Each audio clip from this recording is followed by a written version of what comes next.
We stay with that story. Let's go to the new publisher. It says, I have my own vision for Ghana. Bawumia filing of MPP forms turns into rally.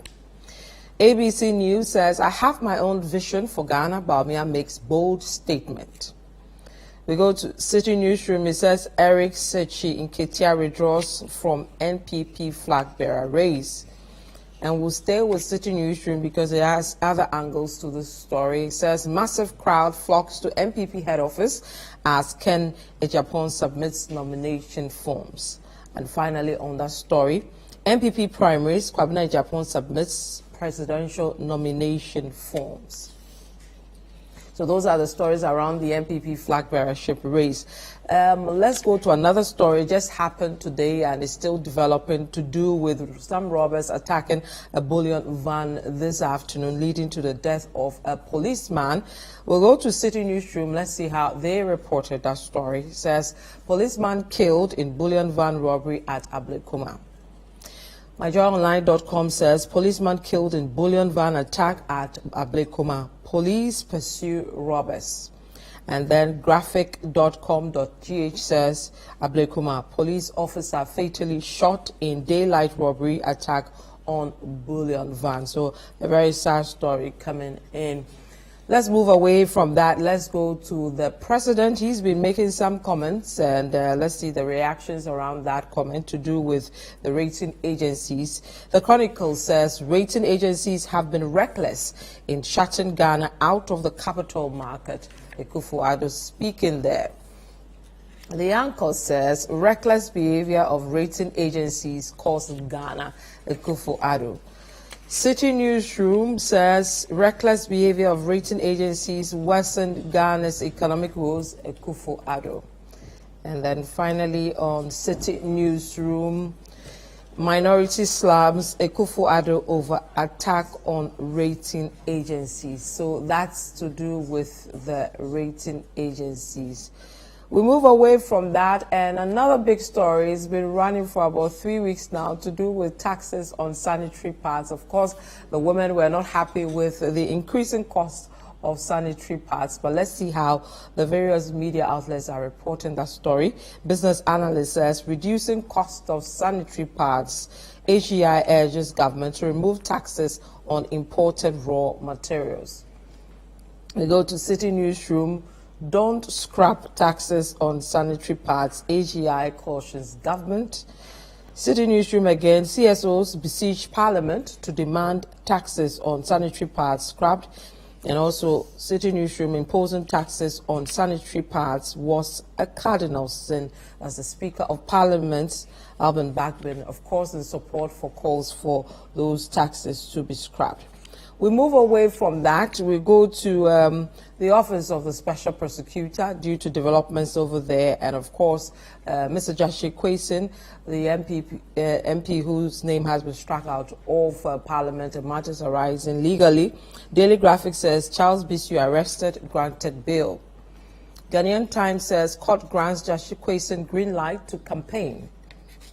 The Chronicle says Chachu flies off the handle, hits hard at dummy in court again. The Informer says, we will not forsake Jashi Kwesen, Mahama declares. The Chronicle says, Chachu accuses dummy of insulting Jashi Kwesen, files motion to halt daily hearing of the case. Republic Press says, Chachu AG face-off in Jashi Kwesen case. Let's go to the City Newsroom and wrap up there. Charles Bisu withdraws lawsuit against Special Prosecutor. Court grants Jashi Kwesen permission to be absent on next adjourned date. And then finally on City Newsroom, government not preventing Jashi Kwesen from contesting Asin North seat, Deputy AG. So it's been quite a busy week for media outlets. When we come back, we'll look at the issues and the matters arising from those issues. To stay with us, we'll be right back.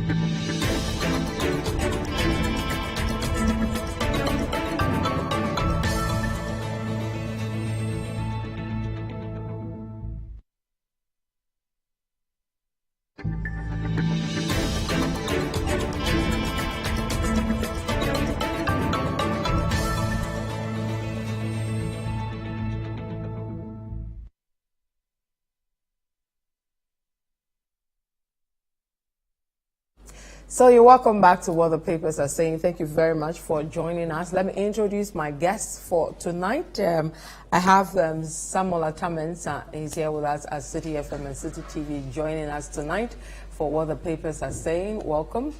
Thank you. And then I also have Selim Adonu, also here with us at City FM and City TV, joining us tonight as well. Selim, welcome. Thank you, Vivian. Gentlemen, thank you very much for joining us. It's rather a sad one today, sad news coming in this afternoon, where we had a policeman who was shot at Ablekuma by armed robbers in the Bullion van. The footage, CCTV footage is out. Pretty sad one and all that. This is something we experienced, I think, around about this time last year at Adidimpo, where another policeman was shot, same circumstances, trying to or actually took money from the Bullion van and all that. Subsequently, we had a lot of, measures being put in place to deal with that. One, to have the military escort Bullion vans. One, to have proper Bullion vans used by the banks, and many other things. Deadlines were given and all that. I think the last deadline will be next month to ensure that they use the right Bullion vans and all that to solve this problem, but I'm not sure we've been able to solve it. But let me start with you, Samens. I don't know whether you've seen the footage, the incident that happened this afternoon, and your initial comments. I saw bits of it. Very unfortunate, and to see that we are recording repeated incidents of Bullion van attacks. I mean, 20, 30 years ago, it would be an anomaly for you to hear a thing like that. And it used to happen in the mining areas, But now it looks like people have been emboldened, I mean, we condemn it in no uncertain terms. But at times you ask yourself this question: what was a Bullion van doing at a filling station at that time? A Bullion van at a filling station, and you go to the filling station when you have money inside? I mean, who does that? I mean, in other jurisdictions, there is a specified time where the Bullion vans will have their refills. Yeah. You understand? And it's actually a security operation. Okay? That's why we need to revisit the call for financial service organizations to now resort to the use of professionally built Bullion vans as a first stop. Okay, go and take some small trotro car and cut the back and put some afuchet in there, and then hold one kafubegan that you are doing Bullion van. These are the things we are going to see. Okay. If you see the proper Bullion vans that the Bank of Ghana has, if we are going to insist that people, first of all, subscribe to the use of that one and train the personnel, because you're in a Bullion van. If what I saw is what it is, the gentleman just came, opened the door. Bullion van. Yeah. So you are driving a Bullion van and it's not locked, secured. Yeah. You understand? But I like the police. They are saying that, look, just calm down. Nobody should go telling stories of how. Let's wait and see, because it looks there's something not right about this whole incident. That they knew when the Bullion van will be at the filling station. And then they parked their motorcycles there, waited for the van, went straight, just opened the thing and shot policeman and took the money, while every other thing was going on normal. I mean, I believe that the police will do a good job at arresting these people. Yeah. Just to take it from where someone is left off, a very sad situation, very unfortunate. But like you said, it looked very simple, very easy. And I don't even know whether it was going to refuel, because it didn't appear to me like that from the footage. It looked like it had parked. As if it was going to wait for somebody, waiting for somebody. Went forward, came back, and all of a sudden the guys came, opened the thing, just shot at the guy, And by the time you open, the driver quickly left and ran away. Run for your life. I mean, it's too fishy. I think that we need to look at it again, and I trust the police. If one of their own is involved in things like that, they will move heaven and earth to apprehend people. And this whole discussion about using properly built bullion vans, I'm happy you said the next deadline is about a month or so away.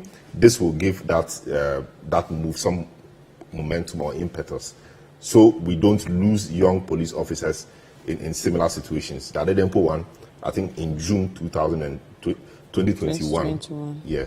And then this one also happening around this time. It is unfortunate.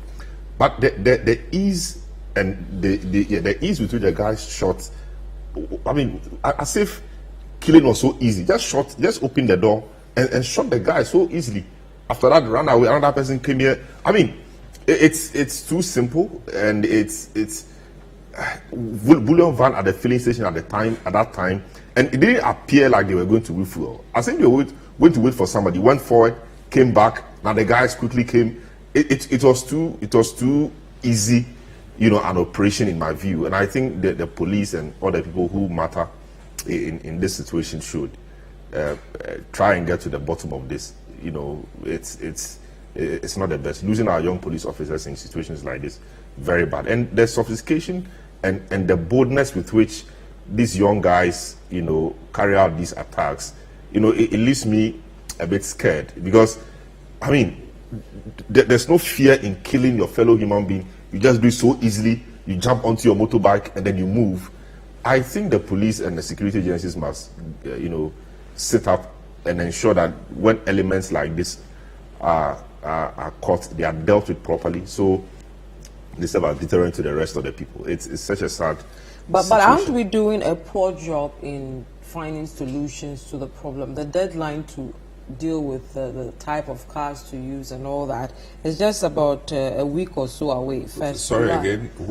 So let me read what the Bank of Ghana at the time, the statement they released. This is 24th December 2020. This is from the this is Mr. Al Hassan Andani, Executive Secretary at the time for the Ghana Association of Bankers, and then this is addressed to Alethea Godson, Mrs. for the Secretary, of course, the Central Bank Secretary. Says, dear sir, armored bullion vans to be used for cash and transit activities. Following the Bank of Ghana's meeting with cash operations managers of banks held on Thursday, 15th October 2020, Bank of Ghana hereby directs all deposit money banks and specialized deposit-taking institutions to acquire armored plated bullion vans for its cash operations. The above directive is as a result of the spate of armed attacks during cash in transit activities, leading to loss of lives, currency, and destruction of sophisticated equipment, which has become a national security concern. Accordingly, DMBs and SDIs are required to comply with the following. 1. Phase out and replace all soft-skin cash-in transit vehicles presently in use with fit-for-purpose armored plated vehicles with European standard B6 ballistic protection for passenger compartment and European standard B4 for cargo compartment. Involve Bank of Ghana in the procurement of the armored vehicles to ensure compliance with the requisite specifications. Bank of Ghana further directs that all DMBs and SDIs should comply with the above directive by 1st July 2023, after which Bank of Ghana will not admit any soft-skin CIT vehicle into its premises nationwide. Please contact the Head Currency Management Department of the Bank of Ghana for any clarifications. So this is what the central bank directed all the banks to do. If you look at the car that was used, it was certainly not an armored. But the banks did not cooperate to the Bank of Ghana. Yeah, that's what I'm saying. And we going back to the same challenge. There's no cooperation. They are not doing what is expected. It's the same issue in Ghana. If something happens, everybody talks about it. I remember when the last incident happened, everybody was talking. The Interior and Defense Committee of Parliament, I mean, the lady whose husband was a police officer, was an MP, became an MP to the police officer. Yes. I recall she said quite a few things. When things happen, people talk. once the situation, and we will make recommendations. Once that wave passes, everybody else goes to sleep until something happens again. So this has happened again. Now we are all remembering that when it happened, we said this and that and that and that, and there are deadlines, people are not cooperating, etc. I think when things happen and we take decisions or make resolutions or make recommendations, let's follow it to the end. If we had done so, maybe this wouldn't have happened. A life of a police officer is too important to be lost in this reckless manner. The Bullion vans, the Bank of Ghana, did it go to sleep? What happened? Did it drop the ball? Why were the people not complying? Deadline is close by, but we still see the same old Bullion vans in town. I understood there was some agreement between the Bank of Ghana, the Association of Banks, and then the military. Yeah. So you saw the old Bullion vans moving, and a pickup packed with military people behind. That was not a sustainable solution. Yeah, because they said till the deadline of 1st July, they can use the military. July of last year or July of this year. But so that car should not have moved without the military. Okay. So something is wrong somewhere. Let's understand why the car moved without this arrangement they've had themselves, and see that the way the thing happened, at least from the video I saw, it looked a bit planned in my view. It just got there, reversed, and all of a sudden the guys came, opened the door. The door wasn't locked. Opened the door. The guy also opened the other one, ran away. No, it's a bit fishy. Yeah, it's not clear to me. For me, I think as a nation, one of those things that we always sweep under the carpet, being able to figure out your realities in a more effective way. This is a problem that lives with us. We crafted a solution to it because it has to do with the vehicle. And the world over, there are standards for transit carriages for products or things with security implications. Okay, but as for Ghana, we make our own considerations that indeed don't actually make sense. Go to South Africa and see. I don't know which South African will allow this kind of vehicle to be used as a bullion van. Wow. I mean, they will fire bullets left, right, center. You will get lost. The thing is there. The banks year in, year out, except for maybe last year, have declared profit upon profit. And they are saying that they cannot invest in bullion vans. And I don't know who sat down to accept this kind of reasoning. Okay, even if they cannot afford the bullion vans, the police must understand that at every attempt at attacking the bullion van, there's a constant. There's a policeman who loses their life. And I know that the police has been very frustrated with it. This is the signal that you can't bear it anymore. Every attempt, there's a policeman losing their life. And we can't continue this way. It has to end somewhere. And we need to insist that the professional bullion vans should now be in use at all costs. I mean, I saw one in Tema where you had about 7 military people in a pickup following the bullion van. Military people following bullion van. Who's going to pay them? Are you going to pay them? Because they are using fuel. So they must be. They're using government, state fuel to follow private bank to go and do what? Are you paying them? Is it a commercial activity? The military should have something better to do than to be following people's money. When there's a way to do, we have bypassed the way for our own convenience, a convenience that doesn't make sense. And every day they are shooting people, people are losing their lives. So let's just take a decision and safeguard, this money in transit. At the time, I recall one of the reasons they gave for this ad hoc arrangement was that it would take time to get the vehicles to there are companies that were ready to provide. Even the military said they could build it. There are companies there are companies in Ghana that were ready to provide on hire purchase. So, I mean, They this threw the There's things no inside baller. excuse. something drastic must be done. We can't continue this. So what also happens is that it emboldens the criminals to do Oh more. yes. And Oh yes. I'll not be surprised if in the next few months you hear another one, and very soon Ghana will become known as a place where these kinds of things happen. And we don't want that. You know, we're giving an example of South Africa. It happens again, and Ghana becomes the reference point for conversations like this. And we don't like that. Bernard from Koforidua says, please, why do you keep referring to that car as Bullion van? It's just an ordinary pickup. The police administration must be serious about the security of its officers. I think you're right. We should stop saying Bullion van. You say the pickup. Well, or the money. transit security van, you know, with one policeman with a kafugbe, you know, And then, kafugbe. but even if you saw the guy coming, by the time you cock the thing. the guy is Because they use gunpowder. The one they use at festivals.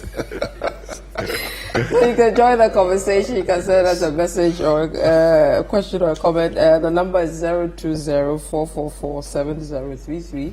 020-444-7033. So that's the sad story for this for today, Thursday. We'll bring you more angles to that story as the days and the hours unfold around that. But we'll move to another equally sad one to do with education. Mass failure at the 2023 teacher licensure exam. The saddest part of it all is that this is not a new sitting.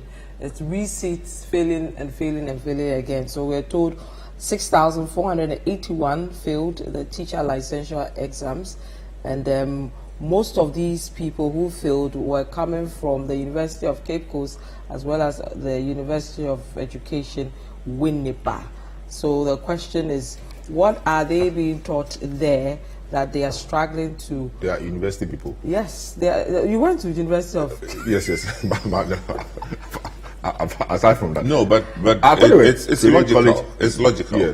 Because they are the place to teach. accredited institutions Yes. that train That teachers. train the teachers, yes. So if you find more coming from there, it's okay. yes. But how So, about training colleges? Or they The are not training part- college, they are not part of it? the 80, so the numbers, when you look at the numbers, UCC, they had 82, between UCC and UEW, their numbers were about 80. The rest were 20. 80%. The colleges were 20.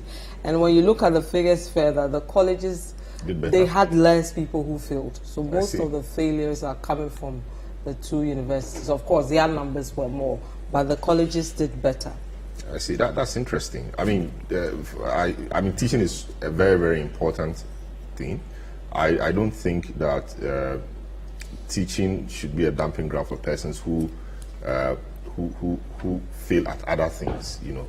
But it also raises a number of questions. I don't know what the curriculum for the exam contained. I don't know whether there was a general. It's a general aptitude test which cuts across, and so everybody should be able to do it. I'll try and I see also if I don't can know pull out one whether of them. it was education specific, and if it's education specific, at what level will it be? If I did science education, was I to take the same test as somebody perhaps who did vocational education?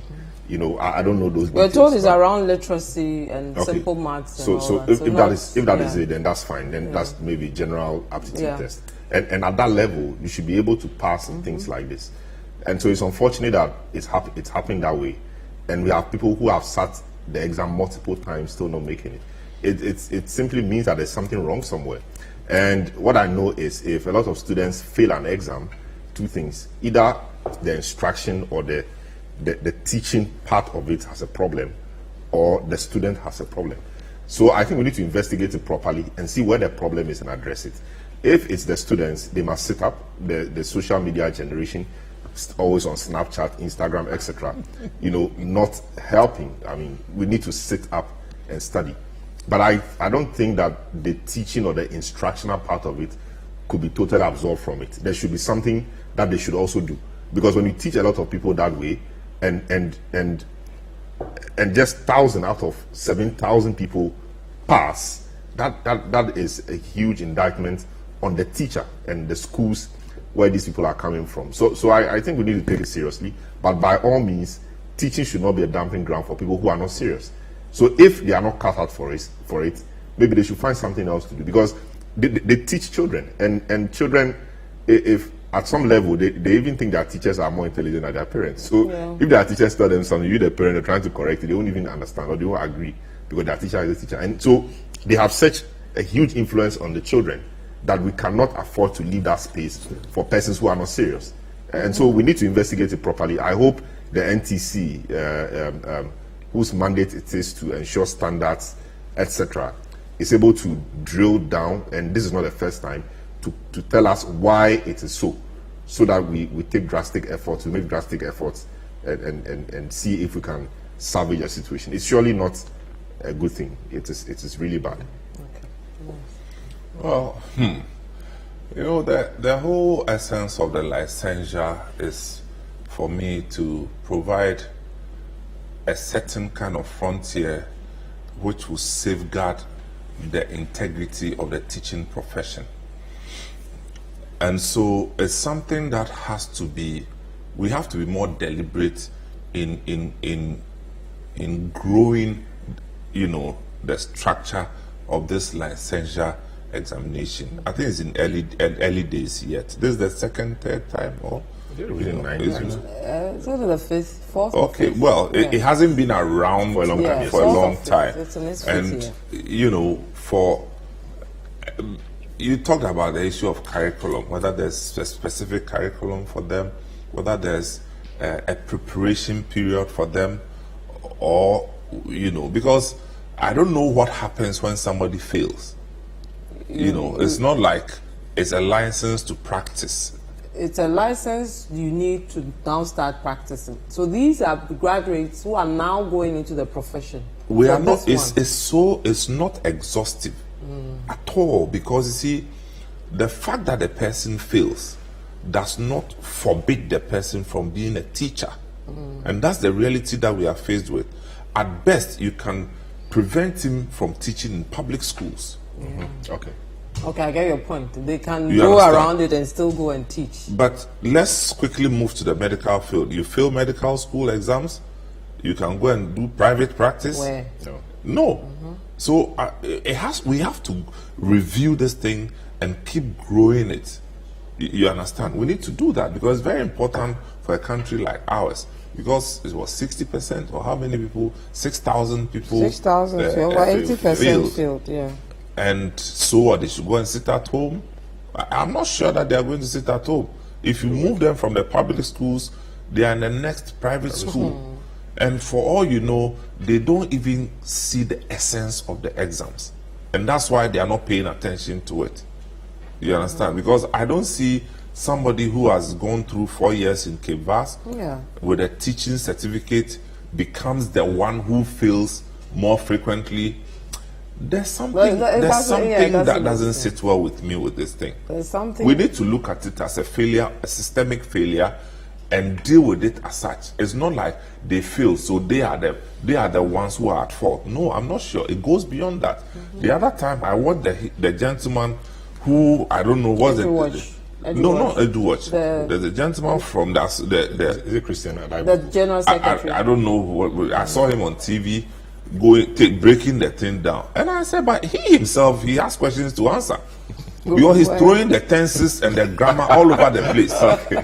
The human being who is telling us the thing. I know who's I'll mention the you know, name. the man was, you know how we used to call Obudambadis Wademi. Brofunu Budambadis. He himself, he has questions to answer. So the thing is, He himself must be licensed. It's in epidemic proportions. So it's a big problem for us as a country. They have failed, yes. Let's go back and review curriculum. What are we testing? Are we testing? And we need to be truthful to ourselves, so that we can find a proper solution. And at the end of the day, the outcomes should ensure that it's coming to bring value to our educational system, the quality of teaching. Right. This one, okay, this message is in regards to the previous discussion. Good evening. The police service must be blamed for the death of the policeman. He was not wearing any tested bulletproof vest and head gear. no siren or alarms to press on as soon as he felt threatened. This is from Abopi Olenge. Okay, so we'll take a quick break. When we come back, we'll look at the taxes around sanitary pads and calls for them to be removed. And of course, AGI coming out to say, no, you need to support the local industries to grow. Stay with us, we'll be right back.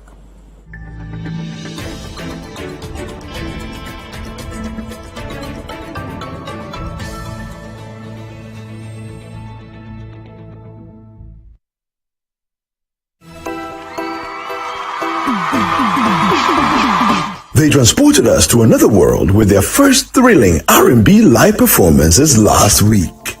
It's like the day that I met you, the day I thought forever. Say that you love me, but that will last forever. Sexy love, the things you do. Keep me strong, keep me running back to you. I wanna be the one who you believe in your heart. Sent from heaven, but there's a piece of me who leaves when you love me, God is in the night. You got it bad when you on the phone. Hang up when you call right back. You got it bad when you miss it. One, you like a dream come true. Two, just wanna be with you. Three, girl, it's plain to see. Now I see all of me. It's so unbelievable. It's like you got superpowers. In my minutes into hours, you got more than 2020, babe. What's happening to me? In the dark, can you tell me what it means? I put my head on my pillow, staring out the window. How deep is your love? Is your love? How deep is your love? I really need to love. We grow till we can walk again. Then we'll run until we're strong enough to jump. And I swear by the moon and the stars in the skies, how we Get ready to experience exhilarating performances this week as our contestants take on the musical genre soul. Watch them showcase their vocal range and musical prowess in the hope of becoming the next Voice Factory champion. Make sure you vote for your favorite contestant via the short code *920 *973# and enter the contestant's code across all networks. You can also visit www.citytvonline.com to vote. The Voice Factory Season 5 is powered by City TV with support from 97.3 City FM and is brought to you by Ebony Condoms, refreshed by Eddie's Pizza, official voting partner Nalo Solutions, refreshed by McBerry Twist Cupcakes, and sponsored by Copen Hospitality.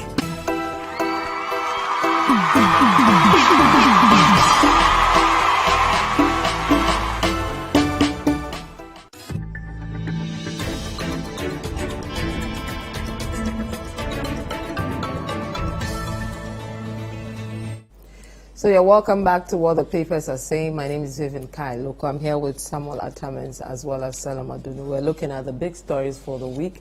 We've discussed the sad death of a policeman who was shot today by robbers who was in a Bullion van. We've also discussed the mass failure at the 2023 teacher licensure exams. I've seen a few past questions that have popped up. My producer sent me this, so this is a cool one. And I'll go through some of the questions that you have with those past questions. So this one, for example, some of the questions that are on it says, which of the following can help you develop confidence in yourself as a professional teacher? These are objective questions. Attending in-service training, being punctual at school, having better conditions of service, using teaching and learning materials. Okay. Another question, all the following, okay, this one I can. After teaching a lesson, a teacher decided to assess himself and consider new ways of teaching the same lesson another time. The teacher's action can best be described as, then it gives objectives. Then this one says, all the following are ways by which a head teacher can promote school-community relationship, etc. But these will be taught in the school or no. Which one of the following concepts depicts the systematic collaboration and interaction between schools and groups of people residing within the school vicinity? And then, of course, it gives, possible answers to that. And then other similar questions. I can see a few ones that are around maths, but not very complicated. But aren't these questions, sometimes I've forwarded it to you as well. These are questions they should be able to answer. Some of these questions are not standard. I mean, the first one, the one you sent, which of the following can help you develop confidence in yourself as a professional teacher? Attending in-service training, being punctual at school, having better conditions of service, using teaching and learning materials. Which one is the answer? I think the person chose A and it was wrong. Yes, so what kind of questions are these? Attending in-service it sounded like a joke. I'm saying that, even the people setting the questions themselves, they have failed before. They need help. They need to be licensed themselves. They themselves, they have failed. It sounded like a joke. And it's selling the country so badly. That's the problem. You understand? Because this thing is going to be quoted somewhere that in Ghana, teachers' licensure examination, 6,000 out of so and so failed. And this is what it will pop up in academic literature and everything. Meanwhile, the quality of questions, the standardization of the curriculum itself has 1,001 questions that have not been answered. So I'm saying that it calls for an overhaul of the entire system, from conceptualization, structure, type of questions, the curriculum, and then the whole regime of preparation towards the exam. You understand? We need to take it more seriously, because we are not setting teachers up for failure so that we can make a point or we can make a case. Right. Let me take. This is not nice. So let me take a few comments coming in. This one says we have to look at the quality of students being admitted at the universities. We have to check the system right from WASSCE results and the exams at the universities. APOC is killing the system, you say. Good evening, City TV. I suspect foul play in the video I watched. The whole operation was too easy. I smell something fishy. Kantanka can build special bullion pickups for the banks. We should not look far, Eric.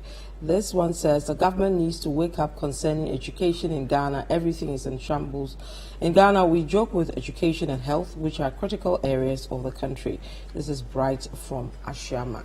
Okay, we'll move on and go to the taxes on sanitary parts. This is a very the one that all or most of the women are fighting for, calling for the removal of taxes, luxury taxes on sanitary parts to end period poverty. The Speaker of Parliament has spoken today on that matter after some women petitioned himself and leadership of Parliament calling for the removal. I'll start with you, Selom. I mean, this is a way to go, no? I think both sides are right. The AGI, to a large extent, is right, and I think the women groups or the general public also, I mean, are right, because slapping a lot of taxes on the sanitary part really not the way to go. The AGI are right because they are the manufacturers or the industry people, and so if you keep taking taxes off imported products, you create difficulties for the domestic, industry you're trying to build. I think it's more of a PR problem, the way they presented their case. So, for example, the statement says AGI cautions government on removal of taxes on imported sanitary parts. The AGI wishes to caution government that any policy measure that seeks to remove taxes on imported sanitary parts at the expense of local manufacturers, the same will be very detrimental to our economy. That is true.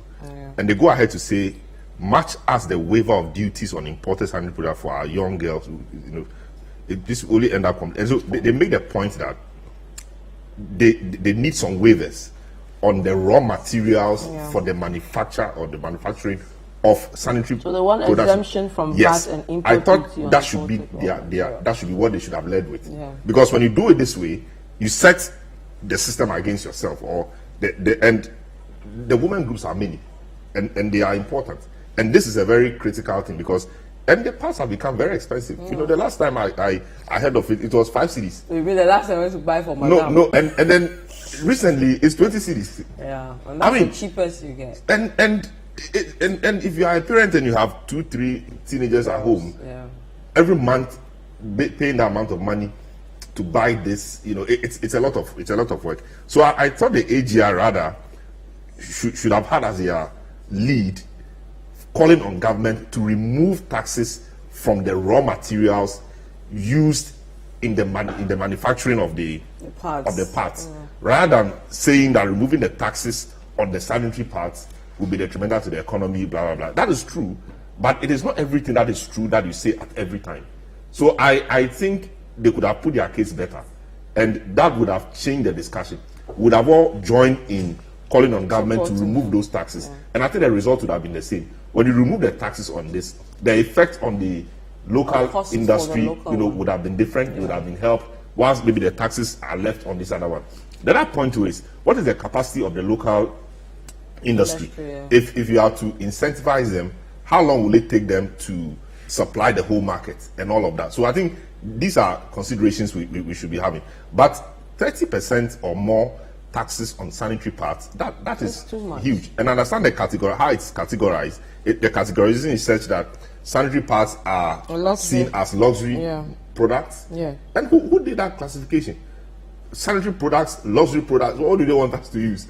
I mean, I think that thing should be reclassified so it is seen as medicine, or it comes under the category of medicines which actually enjoy, are exempt from certain taxes. When we do that, I think it will help a lot, and it lets us also take up the taxes from some of the raw materials used in the manufacturing of these sanitary products.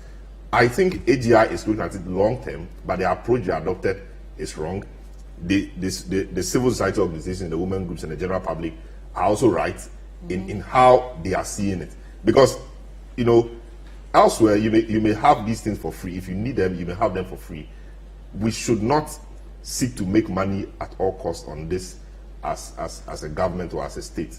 Something really should be done so we help our young ladies who are in that stage to feel confident. So in fact, if they don't have, it even affects their school attendance. Yeah. And if you say you want to encourage young girls to go to school, etc., these are some of the things we need to do and take off their way as hurdles so they can be confident and free to go to school without any struggle. So the tax is 20% import tax levy, and then 12.5 VAT on which falls under the luxury tax. Sometimes, shouldn't we be removing this luxury tax on the imported part to end period poverty? I think Salom has started, the issue of removal of taxes, But I will take it a step further, and my question is, after removal of the taxes, then what? Are you going to now control the prices in the shops? Because you remove the taxes, fair enough. You keep selling it at that price. In Ghana, yes, this is the country where they give us food aid, free food into the country, and people are selling the thing. It's a problem. They sell you remember shake my hand, the oil that somebody is shaking hands, the one that when you go for weighing, then they are supposed to give you. People were selling it in this country. You will go and remove the taxes and profiteering will be on the rise. I'm just saying it may be one of the things to do, but I think that it's really a question of access, accessibility, you understand? And for the young women, it is how they participate in life which is of the essence. That should your period be a barrier for participation in life, that if you don't have the money, what happens? Education, social marketing. We have limited the space of educating people on how even to use these things. Secondly, even access to water. And we are talking about menstrual experiences. And most places, they don't even have the water. And then it comes to buying the product. The world over, many countries have come to this point before. But the signals vary. Some people, some countries, they actually cut it from the attendance, school attendance, area, where they notice that for the young ladies, there are parts of the month that attendance goes down. How do they resolve it? Let's make it free for them. You understand? So I say that it's an accessibility thing. Because if you take off the taxes, you cannot convince yourself that somebody who's bringing theirs from, say, China, somebody may be bringing theirs from, say, Spain, how do you ensure that the price points will go down in a uniform manner? That's a question I'm just throwing out. But I think that it should get to a point where parts are provided at no cost to a certain category of young females. I have a list of countries where it's being practiced. free, yeah. Started by Scotland, even Kenya. Even Zambia. I know Ghana. Yeah. You understand? And if we leave it like this, it's just going to be counterproductive. Maybe reviewing the tax system is okay, but it can't stop there. It cannot stop there. If you go to the schools, the secondary schools, JSS, up to the university, it's a major problem. But the cultural space does not allow people to freely discuss these things.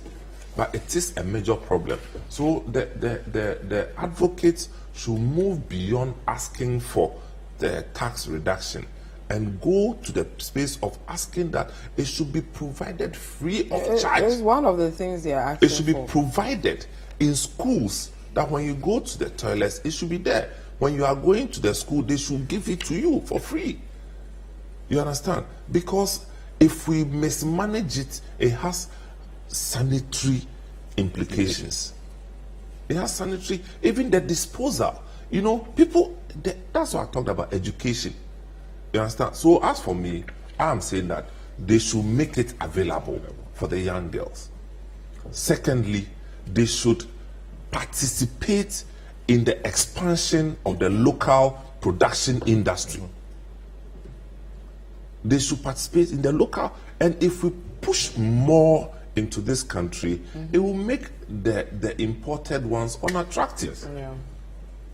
It will make the imported. So, like you said, AGI is right. The advocates, those who say we should reduce that, they all have a point. But I think that it's a combination of several elements of this discussion that will take us there. At the end of the day, can the unnamed young lady be able to have access to this? To the parts. In fact, we've been talking about it from the secondary school level. Free teacher, they give them quite a number of things. Giving them a pack Should add that, yeah. to take them the whole term should suffice. To give them a pack, I don't know how many are in the pack. That will take care of them for Some the whole 8, term. 10, 12, and that's fine. Maybe the lower levels, they find a way of giving them at the beginning of the term or whenever, so that you can deal with that. And that will even be easier if we support the local industry to produce this. And hopefully the teachers, etc., will not take it, go out and sell. They should support local industry. That's how we can solve the problem. Because as for this tax thing, I don't think it's sustainable. Solve the problem by encouraging more companies to go into it, so that government will buy from them and distribute to the schools. We have solved that problem. We have generated jobs. We have sustained industry, killing 3 birds with 1 stone. Yeah. And if you flood your own system with it from your own industry, it becomes unattractive importing. That's the point. And then we'll have solved the problem. Because as for the people who import, they will murder you. If you take off the taxes, You'll bring more. the people, they take off taxes. How does it reflect in the price point?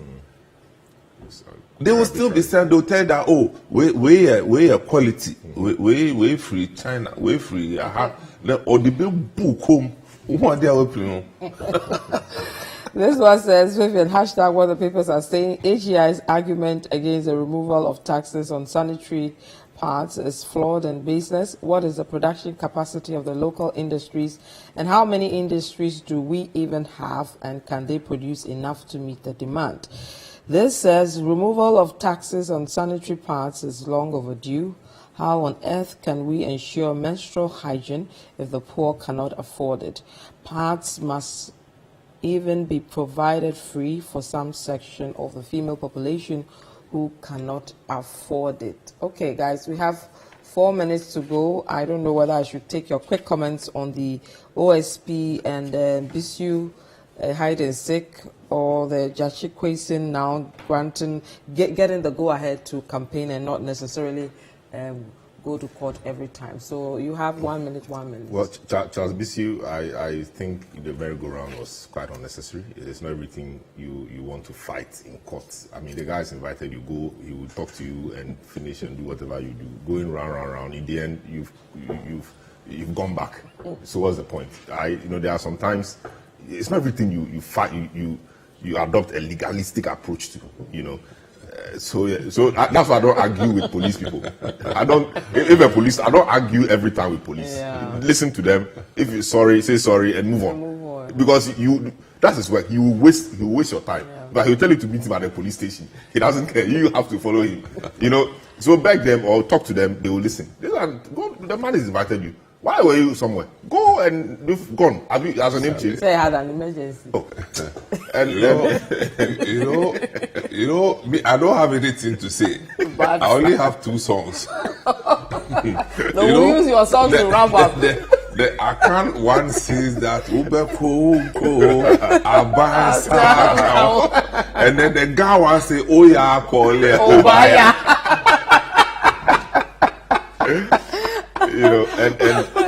And what's the name? The Jachikwesin thing too. I thought that the court, of course, the court, Lady Justice, the court is blind, and the court doesn't see other things. The court only dispenses justice. But I didn't think that excusing Jachikwesin's trial for this week and taking it up after the election next week was going to kill the matter. I don't think so. So all these hula baloo, etc., in my view, did not help the judiciary. It did not help the perception certain people have about the judiciary. I don't think so. Making him come to court every day when you knew that the guy has an election to run, even if you didn't know, it was brought to your attention that this is the guy. And we know the circumstances surrounding the by-election. Okay. And this is the guy who has an election to run. Put that thing after the election, and he will stand trial. And in the end, that's what we have done. Like it's amazing song. It's the same thing we have come to. So what was the point really? Okay, are you still? Well, thank you very much, guys. Solomon Adonu here with us at City FM and City TV, and Samuel Tamens are also here with us at City FM and City TV. My name is Vivian Kai Loko. Thank you so much for joining us. We'll see you again next Thursday. Bye-bye.